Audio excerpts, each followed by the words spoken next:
times of the day are not all equal. There is a specific time that is more blessed than the other times of the day. Or let me word it differently. What time of the day or night is the most blessed? The last third of the night, subhanallah. From a specific angle, it is the most blessed.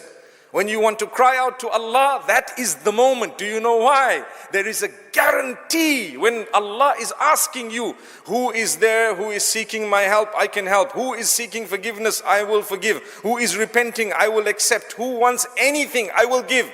What are we doing? What am I doing? Sleeping. May Allah forgive me and all of us. It's not haram because it's not haram to be sleeping at that time, because it's not compulsory to be up and engaged in worship at that time. But when you do, and if you do, it is surely a sign of a few things. Number one is your closeness to Allah and your relationship with Him. You get to a level where you make it a habit. Maybe not every day, once a month. Is it difficult to get up for tahajjud once a month? No. When football is on, we're up. Subhanallah.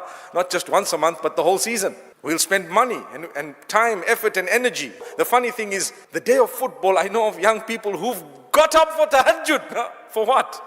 To make dua for their team. La hawla wa la quwwata illa billah. Imagine, it's happening, it's a reality. It goes to show that you actually believe in Allah. Imagine, even if you got up for tahajjud to make dua for your team, I might tell you the dua you were making was very petty, but one thing I know for sure, you believe in Allah. Do you get the point? Because you did something that might have been petty, but you called out to the right one, the deity. No wonder your team keeps winning, mashallah. But the fact of it is, my brothers and sisters, we know that there is a time of that morning, the early hours of the morning or the last hours of the night. In the hadith, it's called thuluthul layl al-akhir, the last third of the night, right? When Allah is calling out to you and I, and many times we're sleeping. I was saying, you're either close to Allah or it shows that you believe in Allah, at least. You know, if I were to call out to Allah, the fact that I'm making dua to Him, supplicating unto Him, already proves that I believe in Him and His power and His ability. Isn't that a good thing? That's why the hadith says, ad-du'a'u huwa al-ibadah. Supplicating, calling out to Allah is in actual fact worship of Allah. That is worship. That's the core of worship. And another narration says, مَنْ لَمْ يَسْأَلِ اللَّهَ يَغْضَبْ عَلَيْهِ. Whoever doesn't ask Allah, Allah gets angry with that person. Angry meaning Allah is upset with that person. Subhanallah, because you're not calling out to Allah at all. That's why every one of us has needs that we ourselves don't really trust our own ability and capacity in fulfilling.